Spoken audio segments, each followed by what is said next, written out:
¿Vives con diabetes y te preocupa tu forma de comer? Seguramente te está costando trabajo decidir qué desayunar, qué comer y qué cenar.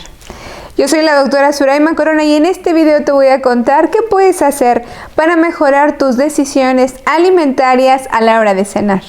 Acompáñame. Una de las razones por las que las personas que viven con diabetes hoy ya se están preocupando por su forma de cenar es precisamente la glucosa matutina, la glucosa con la que despiertan por la mañana.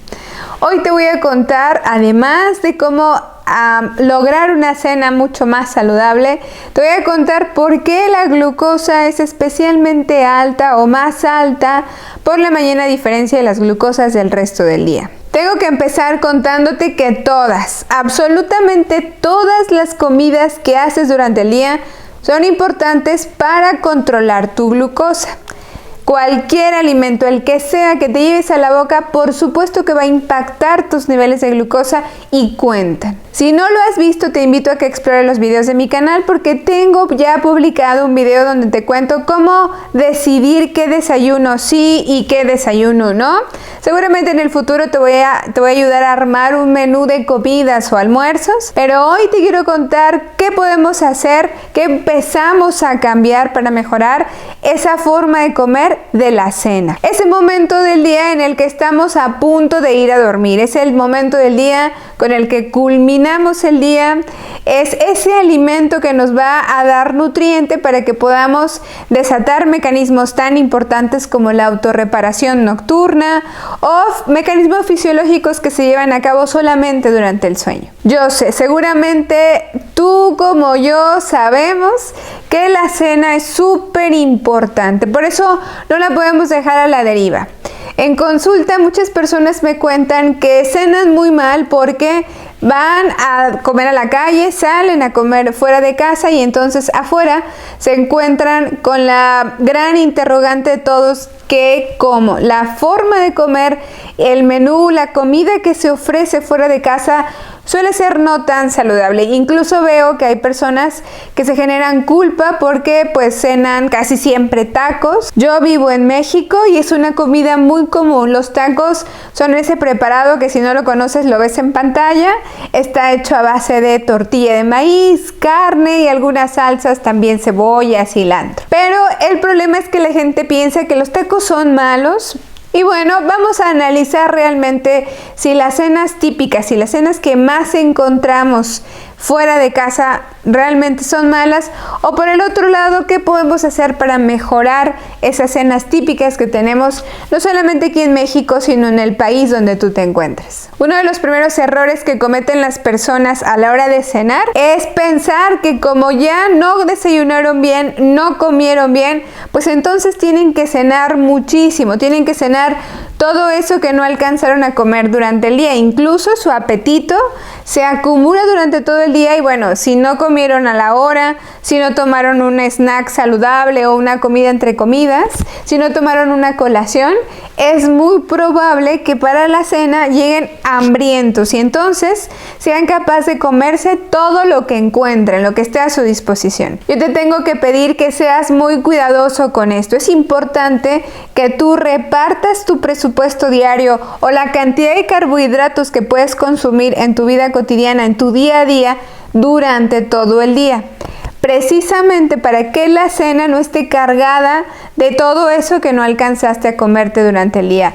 Recuerda, si tú estás contando carbohidratos, no es acumulativa la porción de carbohidratos. Si no la comiste o no la desayunaste, ya no vas a poder cenártela, porque en la cena también tendrás designados un conteo especial. Otro de los errores que veo que se cometen frecuentemente a la hora de cenar es precisamente acompañar el alimento con una bebida dulce. Entonces lo que se hace es acompañar esa cena con una cerveza o con un refresco o con agua de sabor. Les digo, en México es muy común, pero seguramente en sus países a lo mejor agua de panela, a lo mejor alguna otra bebida típica de esa región que suele acompañar a la cena. No. Recuerda que una de las reglas de oro número 1, que además te platico en este video que te dejo aquí enlistado, la regla de oro número 1 para mejorar tu alimentación si vives con diabetes es precisamente evitar por completo líquidos dulces. Cada vez que tú te sientes a desayunar, comer y cenar, busca que ese alimento no esté acompañado por un líquido dulce. Te voy a recordar la razón. Cuando tomamos un líquido, estamos adquiriendo nutrientes o sustancias que van a llegar muy rápidamente al torrente sanguíneo. Acuérdate que para un líquido la digestión es extremadamente rápida. Y entonces es muy fácil que la glucosa llegue a la sangre así, rápido. Por lo tanto, vamos a solicitar muy rápido una gran cantidad de insulina, lo que significará hiperinsulinismo, resistencia a la insulina y por consecuencia dificultad para que la glucosa entre a tus células. Por eso es muy importante que tu cena sea acompañada, si lo prefieres, con agua simple. Lo ideal es que sea agua simple, agua natural.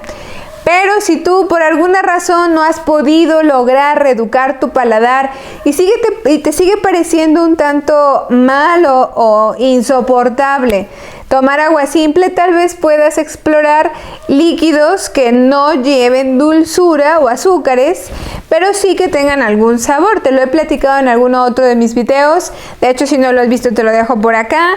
Un video donde te ayudo a que dejes de tomar refrescos o bebidas dulces. Dale sabor a esa bebida, pero no le des dulzura o azúcar.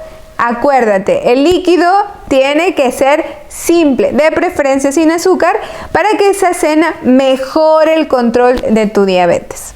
Te tengo que recordar que en este sentido, la cena, el desayuno y la comida son alimentos que deberían de ser vistos como importantes. Te digo, no solamente el desayuno lo es, no solo la comida lo es, también la cena. Súper importante que consideres que la cena es ese alimento que te va a dar el nutriente necesario para que durante la noche tu cuerpo tenga recursos para repararse. Acuérdate que la noche es ese momento en el que nuestro cuerpo aumenta la velocidad de autorreparación, se vuelve más rápida la revitalización y la regeneración de otros tejidos. Por eso es muy importante, dicho sea de paso, que tú duermas a tus horas, duermas temprano, duermas la cantidad suficiente de tiempo para que amanezcas descansado y le hayas dado oportunidad a tu cuerpo de repararse y sanarse. Una de las cosas que más se piensa alrededor de la cena es que debe ser ligera, absolutamente ligera. Y es muy común que las personas consuman cereal con leche, yogur con frutas o a lo mejor no cenen. Yo te tengo que decir que la cena es indispensable. Lo ideal es que tomes una cena. Te platico por qué. Resulta que nuestro hígado tiene una actividad que se llama gluconeogénesis. Esta palabrita, este concepto, es una manera que tiene nuestro hígado para mantenernos a salvo, para mantenernos con la glucosa estable durante todo el día, sobre todo por la noche. Esta gluconeogénesis significa que tu hígado va a producir glucosa a partir de glucógeno. Es decir, puedes no comer absolutamente nada y tu hígado va a estar elevando tu glucosa. Esa es la razón por la que muchas personas con diabetes tipo 2 amanecen con la glucosa más alta que con la que se fueron a dormir. Es muy común que la gente me diga, oye, amanecí con una glucosa en 140, pero me fui a dormir con una glucosa de 90. ¿Por qué ocurrió si yo no comía absolutamente nada durante la noche? La respuesta es precisamente esa. Me dicen, no cené y me parece extraño que no haya cenado y haya amanecido con la glucosa alta. Es eso, el estímulo principal para activar tu gluconeogénesis, es decir, esto que hace tu hígado de producir glucosa de la nada, es precisamente el ayuno prolongado. Eso está bien en algunas personas porque nos ayuda a mantener la glucosa estable. Pero en quien vive con diabetes y además tiene hígado graso, es muy fácil que la gluconeogénesis saque de números, saque de rango normal la glucosa, y entonces al despertar la glucosa sea demasiado alta o muy alta. Por eso es muy importante que procures que tu cena exista. Antes de irte a dormir, toma un alimento, de preferencia un plato saludable, que ya te explicaré más adelantito, pero procura tomar cena. Te sugiero que hagas esta observación. Un día no cenes nada y revisa tu glucosa al despertar. Otro día cena un plato equilibrado, un plato saludable, un plato que incluya vegetales, proteínas y únicamente 1 o 2 porciones de carbohidratos, y vas a mirar que al despertar tu glucosa va a ser extrañamente más baja que el día que no cenaste nada. Te digo, el ayuno prolongado es el estímulo principal por el que tu hígado va a producir glucosa, gluconeogénesis. Por lo tanto, resulta ser que si no tomamos cena, la glucosa se va a subir más que si tomamos una cena, que si cenamos. Entonces, vamos a pensar que la cena es muy importante sobre todo para ayudarle al hígado a inhibir la gluconeogénesis nocturna, y esto va a hacer que evite acumular glucógeno y grasa en su interior, que te he de decir que es el hígado graso el principal mecanismo fisiológico o fisiopatológico que produce esta alteración. Entonces, una vez aclarado este punto, seguramente estás queriendo saber ejemplos. Vamos a revisar este plato saludable que seguramente tú ya lo conoces si has visto otros videos de mi canal. Estamos mirando un plato que contiene vegetales, proteína, grasa y carbohidratos. Recuerda que es muy importante que cuando tú vayas a comer, tu plato incluya estos 4 tipos de comida, de alimentos. Y esto es para que garantices un aporte importante de nutrientes, porque te digo, los vas a necesitar. Ahora, siempre cuida que la proporción de estos nutrientes, que la distribución de estos nutrientes se decante hacia el más abundante, que sería el vegetal. Yo siempre les doy este consejo a mis pacientes en consulta. Busca que los vegetales sean los protagonistas de tu plato. Pregúntate, ¿qué vegetal tengo en mi refrigerador, en la nevera? ¿Qué es el que se me antoja? ¿Cuál es el que me gusta más? ¿Cuál puedo preparar en este momento? Y vas a poder utilizar al vegetal como el eje principal de tu plato. Así vas a poder decidir qué proteína con qué grasa o qué carbohidrato puedo utilizar como accesorios para diseñar mi plato. Entonces, vamos a ver un ejemplo para entrar en materia y no te desesperes o confundas. Esta cena para mí resulta un ejemplo, siempre la utilizo como ejemplo, y además pues me parece que es muy versátil, por lo menos aquí en la zona donde yo vivo. Tú estás mirando en pantalla un plato que contiene 2 quesadillas, ¿no? Es muy común esta preparación, 2 quesadillas. Yo sé que cada una de estas 2 tortillas son aproximadamente una porción de carbohidratos cada una, más o menos unas 14 gramos de carbohidratos por cada una de estas tortillas de maíz, y eso lo sé gracias al conteo de carbohidratos. Le pusimos adentro queso panela y eso pues me va a garantizar proteína y un poquito de grasa, muy poquito. También voy a acompañarlas con un pico de gallo, que aquí en México es una preparación que se hace picando en finas partecitas jitomate, cebolla, cilantro, chile. Yo le puse nopales y jícama para que este pico de gallo sea más sabrosito, más gustosito. Y además los estoy coronando con unas buenas 2 rebanadas de aguacate a cada una. Si tú te fijas, esta cena puede resultar bastante llenadora, muy saludable. Se trata de un plato equilibrado y estoy contando carbohidratos, pero lo mejor de todo es que lo más abundante, si tú observas el plato, se trata de los vegetales. Si yo incluyo vegetales en mi cena, estoy garantizando retrasar la velocidad con la que se absorbe la glucosa, con la que llega a la sangre. Por lo tanto, voy a ayudar a mi cuerpo para mantener una glucosa estable durante toda la noche. Así mi hígado no va a detectar que me está haciendo falta glucosa y va a emitir ese pico de glucosa que te platiqué de la gluconeogénesis. Por eso es muy importante que consideres incluir siempre vegetales en tu tiempo de comida, porque de esa manera garantizas que tu glucosa sea estable, se comporte como una rayita muy estable durante toda la noche. Así evitas las hipoglucemias de la madrugada, que dicho sea de paso son relativamente comunes. De hecho, son una alteración entre comillas fisiológica en todos los seres humanos. Tiene que ver con los mecanismos de reparación que yo te contaba, pero si cenamos adecuadamente a buena hora, vamos a lograr que la glucosa esté estable y esas glucosas bajas o muy bajas no se presentan. Si tú eres un usuario de insulina, es muy importante que busques sincronizar tu inyección de insulina, sobre todo de acción intermedia y o rápida, a tu comida. Es decir, hay personas que comen y luego se inyectan su insulina y obviamente no se va a lograr sincronizar a tiempo las curvas estas de comportamiento de glucosa y de insulina. Por eso es muy importante que tú logres entender cuál es el momento ideal para que te inyectes insulina, si antes o después. Generalmente es antes, pero tienes que saber que entre persona y persona puede ser variable la forma en la que se produce o se necesita insulina mientras estamos comiendo. Yo sé que hay muchos gustos y muchas preferencias alimentarias. De ahí que no es muy útil que yo te diga exactamente qué tienes que cenar. Lo que sí es que creo que te puedo regalar la idea de tener varias opciones.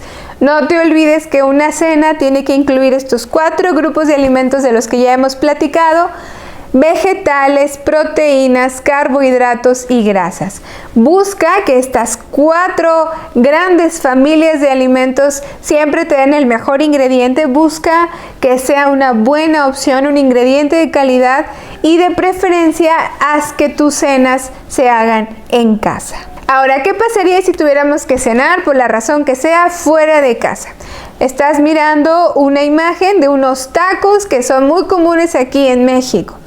Quiero decirte que si observamos, usando el ejemplo anterior, vas a mirar que los tacos finalmente pueden llegar a ser un plato saludable y equilibrado, siempre y cuando te asegures que esa persona que vende los tacos utiliza ingredientes de buena calidad. Entonces, vamos a suponer que los tacos de la calle están hechos con un aceite de buena calidad.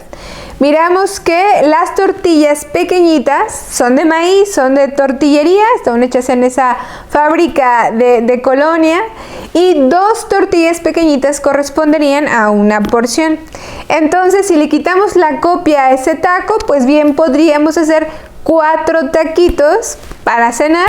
La carne correspondería a la parte de la proteína y vamos a buscar que el señor taquero, la señora taquera, pues a lo mejor tienen pepinos y rábanos, porque casi siempre hay, a donde vamos a comer tacos, pepinos y rábanos.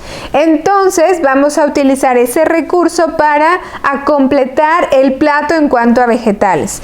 Recuerda, es súper importante que haya vegetales en tu cena, que nunca haya líquidos dulces y que te asegures de contar las porciones de carbohidratos. Casi siempre 2. Habrá personas que necesiten más, eso dependerá de cada quien, pero vamos a buscar que siempre estés contando carbohidratos. Entonces, tenemos 2 porciones de carbohidratos, debe haber muchos vegetales, tiene que haber proteína, en este caso sería la carne, y bueno, la grasa de la carne me estaría completando mi plato saludable. Obviamente esto lo vamos a acompañar con agua natural y nada más que agua natural. Igual le podemos poner a lo mejor un twist de limón para que tenga algo de sabor para quien quiera. Y así estamos completando, estamos haciendo una cena saludable, tratando de ajustarla a la cultura de cada región. Y bueno, creo que con este video pude aclararte un par de cositas, te doy una idea, te alcancé a explicar por qué es que la glucosa puede amanecer más alta al despertar, si es que a ti te está pasando. Te alcancé a explicar este concepto de el plato saludable y de conteo de carbohidratos, que son herramientas súper importantes a la hora de decidir qué es lo que vamos a comer. Segura estoy que tienes preguntas al respecto. Si las hay, por favor, déjalas aquí abajo en los comentarios. Con mucho gusto los vamos a leer. Voy a tratar de darles respuesta. También te invito a que vayas a mis redes sociales, sobre todo Instagram, Twitter, Facebook. Ahí estoy compartiendo más información todos los días, cosas que estoy haciendo actualmente en el consultorio, lo que hicimos, lo que estamos haciendo en este mes del Día Mundial de la Diabetes. Y bueno, hay mucha información que compartir en redes sociales, así que ve para allá para que sigamos en contacto. Ya sabes que toda esta información te la regalo para que juntos logremos que la diabetes deje de ser una preocupación en nuestras vidas. Y bueno, sin más, me despido de ti deseando que esta información de verdad te sea muy útil, logres mejorar esas decisiones a la hora de cenar, para que, bueno, tu glucosa se mantenga o se regrese al rango normal. Yo soy la doctora Suraima Corona y nos vemos en el próximo video. Adiós.